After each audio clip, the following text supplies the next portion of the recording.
Oke, Assalamualaikum warahmatullahi wabarakatuh.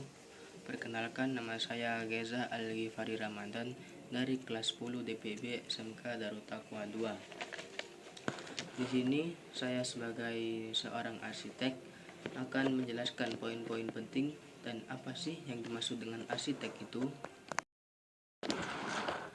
Arsitek adalah seorang profesional yang bertugas untuk merencanakan dan merancang desain bangunan.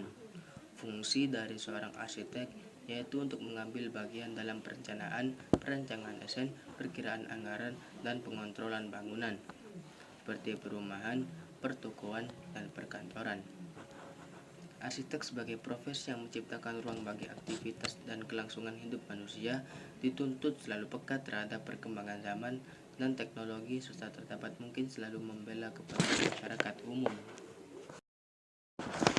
Seiring dengan kemajuan dan pembangunan yang terjadi di Indonesia, profesi seorang arsitek juga semakin mendapat tempat di masyarakat.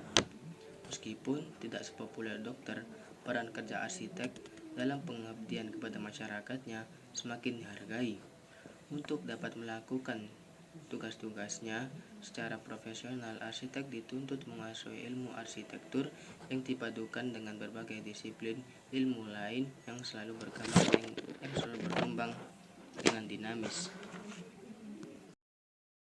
Oke, yang pertama ada K3LH. Apa sih yang dimaksud dengan K3LH itu? K3LH yaitu singkatan dari kesehatan, keselamatan kerja, serta lingkungan hidup.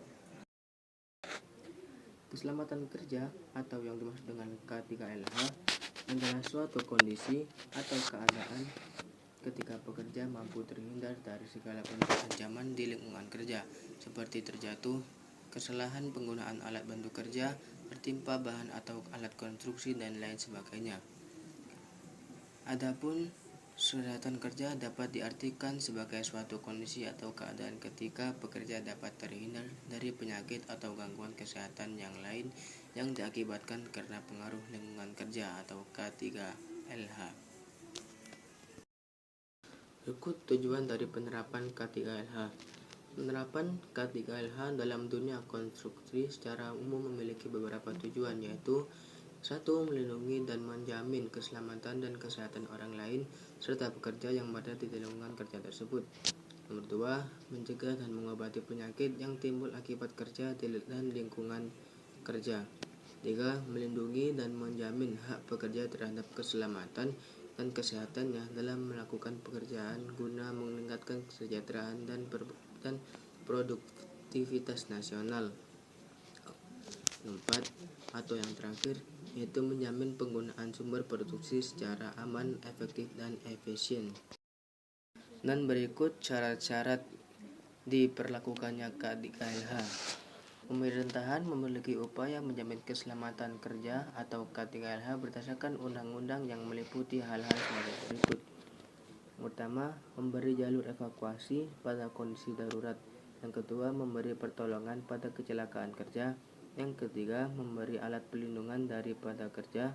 Yang keempat, mencegah dan mengurangi kecelakaan kerja.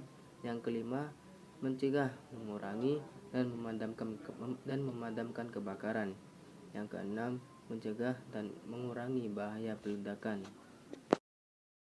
Selain dari K3LH tadi, seorang konstruksi pastinya tidak terkalahkan dengan alat-alat pelindung diri atau yang disebut dengan APD. Berikut saya akan jelaskan tentang apa sih yang dimaksud dengan APD itu. Alat pelindung diri atau APD merupakan alat yang memiliki fungsi melindungi pekerja, baik sebagai atau seluruh tubuh dari berbagai ancaman atau bahaya di tempat kerja. APD terdiri dari sebagai bentuk perlengkapan dan wajib digunakan pekerja sesuai dengan risiko kerja.